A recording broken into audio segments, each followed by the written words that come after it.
na bolingo na bomoko pe la misala totonga République démocratique du Congo parce que atako tozo bunda na makambo etali politique tokabolisa Congo tel maloba oyo ya mabe mbote Congo Kinshasa Congo Brazzaville na ba diaspora partout na confiance et fidélité au pesa ka bonda ekolo po pesa ba information ya solo à temps réel.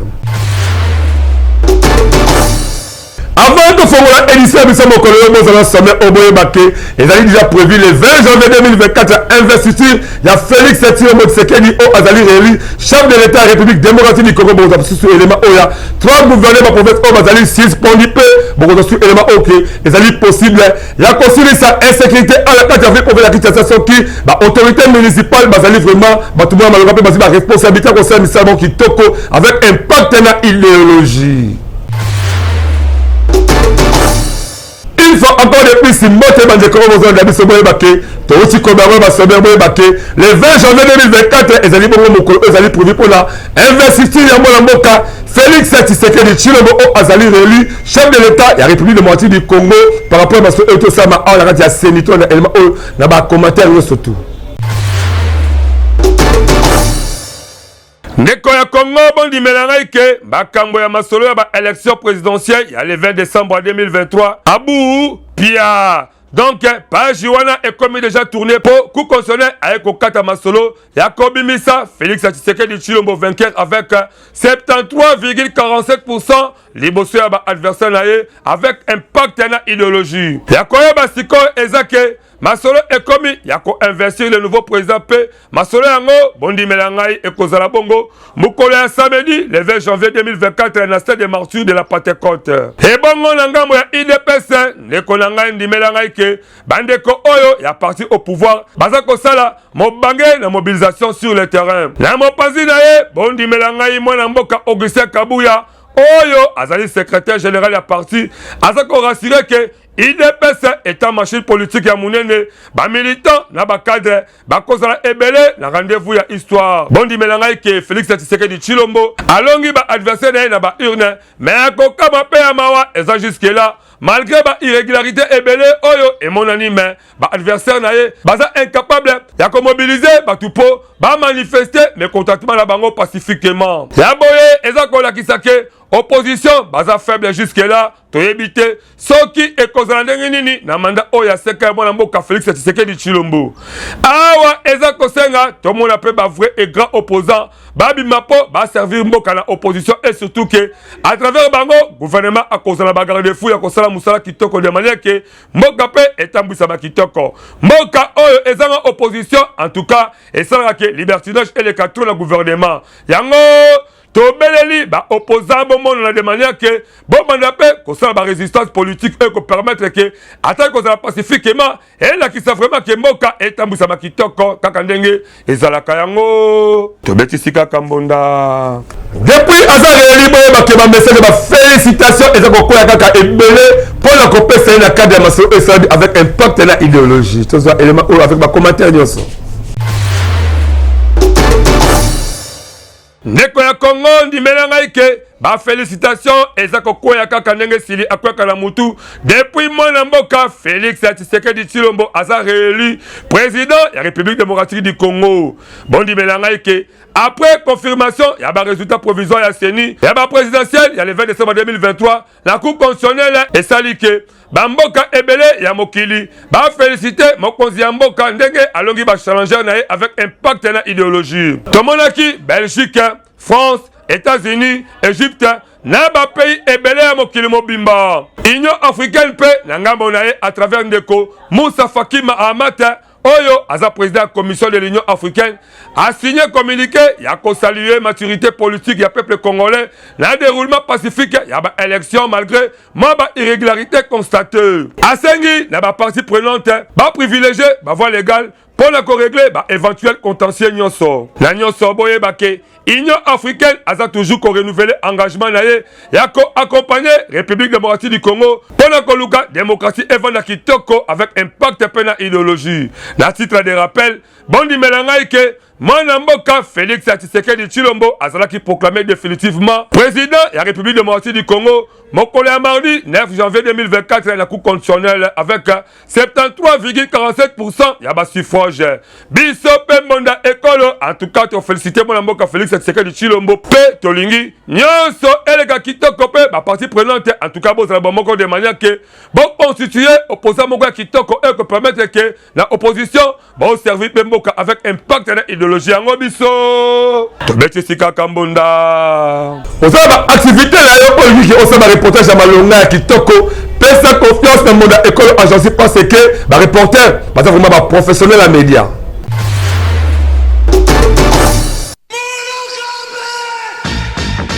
Bana Congo Kinshasa, bana Congo Brazzaville, yo mutu olingaka ba activité na yo eye bana na mokili mobimba. Mbonda ekolo agence epesi bino opportunité ya kosalela bino ba reportage ya kafu kafu. Ezala activité politique, socio-culturelle, économique, religion, sport, conférence. Awa na mbonda ekolo agence ezosalema avec professionnalisme pe eza na prix moko très abordable. Esuki wana te endeko na ngai keba na ba reporter ya muyibi oyo bayaka kozwa ba image pe elekaka nango na télévision te kasi awa na mbonda ekolo agence nyonso ya filmage, modération, réalisation, photoshooting ezosalema avec un partenaire idéologie parce que awa tokanga masolo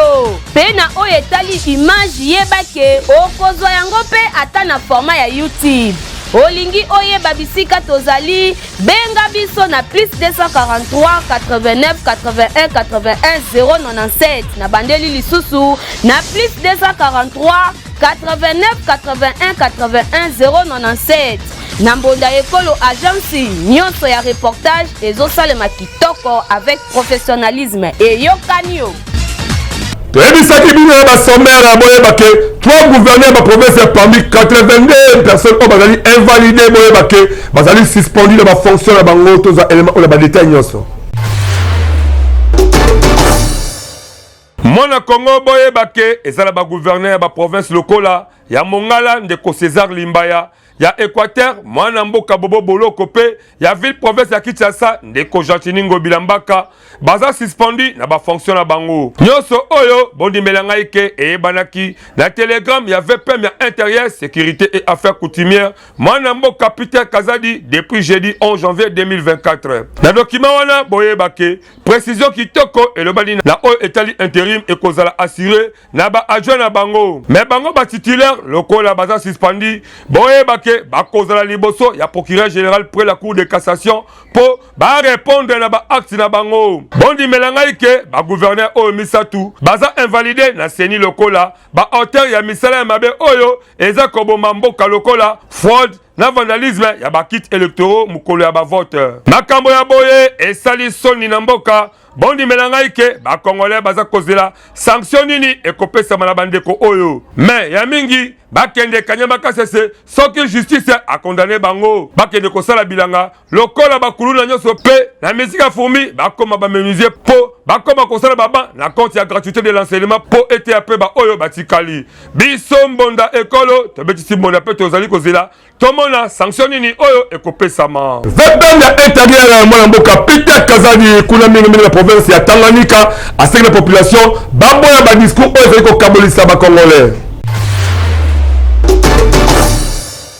Ndeko ya Congo bondi melanga ike gouvernement à travers ministre en charge de l'intérieur, sécurité et affaires coutumières baza kosala kaka ba effort pona koluka kokotisa kimia partout la carte ya République démocratique du Congo boyebake la province ya Tanganyika mwana mboka Peter Kazadi anasaki message après réunion ya conseil provincial de sécurité oyo basalaki na présence ya gouverneur ya Tanganyika message ezalaki ya koboya ba discours nyonso oyo ezako kabolisa biso baza kosenga population. Il faut que les agents de sécurité partout aux alliés pour la dénoncer nyonso oyo ozali komona eza malamu te. VPM ya intérieur asala constat que ville ya Tanganyika eza lango calme à part ba menace ya mike ya ba politicien oyo bazanga position. Asengi kaka la population base la vigilante et surtout que province ya Tanganyika eza voisine na trois pays pe frontière wana ya molai yangonde eza kosala banguna mingi pasi du esengeli sécurité moko ya makasi oyo ekobangisa monguna. Bondi melanga ike eza devoir moko sacré ya kobatela la mboka et surtout esika oyo Kolo Nzambe apesa biso etoni na ba minéré na ba matière rare oyo eza na mokili mobimba. Donc esengeli koyeba ke chaque Congolais il faut azala agent de sécurité. Na nyonso bondi melanga ike mwana mboka Peter Kazadi asengi na population ya Tanganyika bandi makape basalelaka mingi ba discours ya bomoko na ya bolingo ya Congo. Ba recommandation oyo même biso mbonda ekolo magazine d'actualité to se paye nango po na ba mboka mingi ya mokili to tambolaka okomona population de azalaka mutu ya liboso ya kopesa ba renseignement soki amoni présence étrangère na mabele na bango. Mais awa na ba République démocratique du Congo neti kaka tobosolaka nyonso pe ya mingi esengeli teke politique ekabolaka mboka. Esengeli tozala biso nyonso ba agent de sécurité pour ne permettre nyonso ezala kitoko yango tobetisika kambunda. Si 82 invalidé SNI boye bakeba innocent pe bazawala suite ya ba haine na jalousie ya ba candidat o bazaki incapable ya kosala ba campagne na bango avec impact na idéologie. Mwana Congo boye bake atako seni auti ko invalidé 82 candidats ya ba législative ya le 20 décembre 2023. Bondi melanga ike ba innocent pe bazanga kite surtout haine na jalousie pe ezalaki na makambo yango mingi na ba oyo bazalaki ba candidat mais incapable ya ko gagner ba adversaire bango suite ya ba réalisation kitoko oyo ba candidat misusu basala na ba terrain koleka bango. Na jalousie wana bondi melanga ike basala pe ba composition po ba bimisa baninga na bango mabe esali pasi pe mawa komonda ba jalousie bal placer ya boye. Maintenant nyonso boye bake conseil d'état apesaki ba instruction ya 39 affaires ya annulation sur 82 candidats invalidés. 16 bakendaki kokuta na juge po basonga na ba droit na bango pe bafundi selindenge a violé droit de défense na bango. Po na bango baza injustement incriminé na masolo ya mabe oyo esali ke ba annuler ba vote na bango sans que bayoka bango et surtout que seni azalaki la commission d'enquête oyo bakokaki ko inviter bango po bayoka bango en rapport ya ba accusation oyo ba wuti kozwa. Acte oyo seni asali lokola eza administrative boye bake conseil un juge à suspendre décision pe apesa ordre po basamba de façon que balakisa ba moyen de défense na makambo oyo basako reprocher bango lokola fraude, corruption, vandalisme, détention illégale et matériel électoraux. Boye bake groupe mususu bango bafunda ki peseni na cour constitutionnel que a violé mibeko. Bondi melanga ke au moins 11 chambres du conseil d'état basala ki ba audience à huis clos ba misusu kutu baza déjà ya kosepela po babika ki déjà pe décision et kobima vendredi le 12 janvier ezalaka nde boye atako na lopoto topela français balobaka Douralex Sedlex la loi est dure mais c'est la loi esengeli justice ezala au milieu du village po ata oke la prison okomona ba innocent misusu baza kuna likolo ya jalousie ya ba adversaire la bango na oyo etali ba invalidé ya seni bondi melanga ke ba innocent baza vraiment na ndenge ya solo likolo ya ba haine na jalousie kaka justice esala musala nango ya kitoko de manière que vérité et bana pe ba o bakobikisama babikisama mais ba o vraiment bazali concerné na dossier yango bakende boloko mingi bakende kolia bavungure botina bango atala kanyama kasese bakoma bamenuisier basala baba eko permettre gratuité de l'enseignement bana baza baba mingi yango biso tobetisika kambonda FRDC mosala kitoko auto kanga 20 miliciens le territoire kwa mut et le kala kideni Wilfried Samba. Mwana Congo esengeli boye bake likambo ya insécurité na partie ouest ya République démocratique du Congo eza kosala pasi mingi epa ya population civile oyo ba milicien mobondo baza koseme ba terrain koboma pe kosala nyonso ya mabe neti kaka mboka ezanga l'état mais ya koyeba ezake bakonzi ya mboka à travers FRDC baza kaka kosala ba effort de manière que nyonso esila po peuple avant de bisika nyonso na esengo toyebi ke partout dans le monde mabe ezanga kate mais l'état asalaka kaka nyonso pour combattre l'insécurité wana. Yango nde devoir ya présence ya la police la armée. Na oyo etali insécurité na territoire ya Kwamouth mingi na province ya Mai-Ndombe. Bondi melanga ike élément ya forces armées de la République démocratique du Congo outi kokanga plus de 20 miliciens mobondo oyo baza komema insécurité na Kwamouth. Selon société civile oyo outi kopesa information depuis mokolo jeudi 11 janvier 2024 baza kobetisa mbonda ke mobondo oyo baza ko empêcher population locale po bakende kosala misala bango paisiblement kokanga pe koboma population en tout cas ekomi mabe makasi bondi melanga ike transférer mobondo oyo mingi na cité ya Kwamouth. Boye bakangaki mobondo yango na village ya Ngambundu oyo eza na 10 km na cité ya Kwamouth. Parmi mobondo wana bondi melanga ike ekoma meme na mobondo ya basi na yango bondi melanga ike société civile aza ko saluer effort FRDC ndenge bakagi mobondo wana basengi na bango continuer ratissage po na koluka kozongisa kimia na kwe wana ya mboka kaka ndenge ndeko Martin Suta oyo azali président société civile ya Kwamouth abetisi mbonda alobi ke mobondo yango baza ebele na zamba donc eza kokoma pasi pona kokanga bango na cadre ya rappel bondi melanga ike action ya civique oyo ya mobondo eza basé ya koboma batu ebele ndenge kaka mesala kosala awa eza kosenga kaka na l'état a multiplié système de surveillance partout même awa la ville province ya Kinshasa po masolo insécurité et comme nanu musika na peuple koluka pe ko identifier leader ya mouvement oyo ya mobondo pe kotia bango maboko po bamona rigueur ya loi peut-être solution et kozama na suka ya masolo nyonso biso pe mbonda ekolo tobetisi kaka mbonda toyebisaki bino wana basomea boyebaki eza possible insécurité éliminée à la ville province ya Kinshasa soki babourgmestre bachef de quartier na ya mari bazwi responsabilité na bango na maboko tolanda élément oyo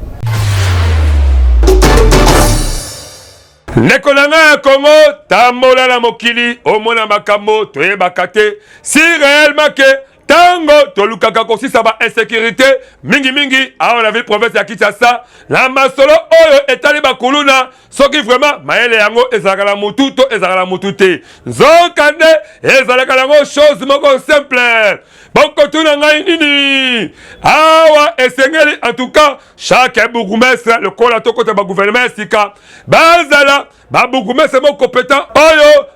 travailler en collaboration na chef de quartier pe na chef de rue de manière que permettre identification ya corps étranger na balabala et banaka na niveau ya commune ya pasi pe ya mawa soki okela commune okomona bureau ya ANR bureau ya DGM to bagate soki bureau wana vraiment esalaka nini parce que na kati ya commune okomona ebele ya étranger na bato mabe vanda mais jamais bazaka identifier na service wana renseignement to pe immigration nyonso oyo esalaka pasi pona koyeba ko identifier monguna soki abatami wapi zoka nde monguna autaka lola te mais abimaka kaka na bandako otolalaka otolamukaka à chaque instant esengeli bourgmestre a travaillé à commun accord avec ma chef de quartier ma chef de quartier na ngambo na bango basala misala kitoko na ma chef de riz et permettre que ma chef de riz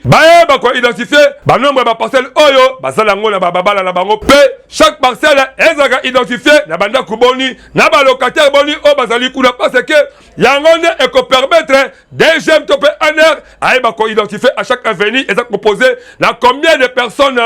kaka na système oyo ndimelanga ikende ko ya Congo okoyeba kuluna o avant la kingabwa ay ko vendre na masina kuluna masina ke giringiri bako identifier à travers musala kitoko au chef de quartier à kosala pe et ko permettre que l'état aeba ko approfondir sécurité moko ya kitoko nyonso oyo tango mbonda ekolo ebetaka bonda boyoka kame botsaka yango na matoi na binote boyeba ke ba conseil kitoko oyo biso topesaka soki bozwi yango botia yango na misala eko permettre que sécurité ekoma kitoko pe toko identifier banguna ya Congo na ndenge moya malonga biso mbonda ekolo tobetisika mbonda pe tosukisika besoki bo invité biso topesa ba conseil kitoko de manière que mboka pe etambwisa maliboso yango tobetisika kambonda azalaka moko kati na biso azali sula bo moité atika biso depuis le 1er janvier mokolo ya bonne année ezabongo mwana mboka papa Jacques Mounamuna tozo ba communiqué écologique et puis pour le programme ba obsèque naï Communiqué nécrologique. Famille Munamuna bazali kopesa sango ya mawa. La motonyoso oyo ayebi papa Jacques Munamuna boyebake azali lisusu na bomoite. Atika kibiso depuis mokolo ya le 1er janvier 2024 mingi asalaki accident na boulevard Lumumba. Esengeli boyebake jusque là matanga eza observé la résidence familiale oyo ezali na avenue Baumbu numéro 140 na commune ya Kimbaseke. Ba programme bokundami ezali boye. Veillée mortuaire et kozala bongo mokolo ya vendredi le 12 janvier 2024 kaka la résidence familiale oyo ezala avenue Baumbu numéro 140 commune ya Kimbaseke topé la boulevard Lumumba en face ya bar Mbujima Ikananga. Levé du corps et kosale mabongo mokolo ya samedi na ngonga ya 8h na hôpital général ya Njili quartier C-type et kozala bongo suivi na messe d'action de grâce na Saint Boniface oyo ezala commune ya Kimbaseke pe enterrement et kosale mabongo na cimetière ya Kikole nouvelle cité. Communiqué oyo et comme la motonyoso oyo ayebi papa Jacques Munamuna biso pe mbonda ekolo tokaboli mawa elongona libota oyo po molimo na ye et pe manakimia tellement que azalaki moko oyo parfois na ba reportage ya biso abalaki pe kokota po la kosaba intervention to na élément au moins mboka écrit le mateta a proposé pour le kokanisa ye ngala tuni kaka loi tchani salemi na mbula nini na 2023 nga par exemple na commune de na 1945 est-ce que l'état yebaki ngai te que nazali congolais bongo lelo so nga na postuler président de la République bako lubimisanga loi wana et puis deuxièmement cette loi est malvenue, c'est malvenu parce que moi na soka bota mina noté bako pese kombo te jamais moi na azana dibuma mama basi ba pese kombo bayebi sexe na été ata munganga lobi bamsu ba bota mama passe. Donc loi wana c'est une loi qui est malvenue. Il faut tout la racine du temps. Tout dans la période moko biso tout aux na loyenge. Ni tout meza na est kuna. Ba infiltration ezali belé. Et puis tous ali biso tout aux se préparer pour la élection. Tous aux se bousculer. Bon temps ba campagne ko kota. Loi wana na kazi ko kende wapi. C'est malvenu. A bon bango après ba élection. Tant élection ko ya na 2024 on a peut-être ba revoir constitution bako kokota ngo. Mais pour moi c'est malvenu. Kokamwa tozala 21e siècle au mona école de la province ya Kongo oyo et dimisa ba leader ya ndenge na ndenge ezala ba condition mabe makasi boye. Benjamin Kilunga azali kule la côte ya Mbonda école magazine d'actualité. Ndeko ya Congo ezali monene toyebaka te soki pe esengeli tosala nini pona ko participer na kobongisa 145 territoire oyo mwana mboka Félix Tshilombo Tshisekedi azali kosenga awa tozali na Kasongolunda na province ya Kwango ndeko na ngai na 21e siècle oyo ya kokamwa école oyo ebibisa ba leader ya ndenge na ndenge tala ndenge ezali ko fonctionner na matiti vraiment epesi pasi komona ndenge caméra monda école etambola kiti koto oyo poto sala ba reporter ya solo toye ko découvrir état oyo bana bazali kotanga toyebite to pesa kombo nini po ba leader ya Kwango baza ebele ba monaka école ope babima awa mais batikala jamais ko sala tout kotoyo pona koluka kocha école o na ba état o ezali kosengela awa soki vula ebeti amame toyebite soki bana batanga kandenge nini esali pasi yo kandenge ba autorité école ba beti simonda école oyo tozana ba problème ebele infrastructure ezamabe baban vraiment ezamabe bana bazotanga na ba condition moko mabe tozo lité to sala tozo bongisa na moi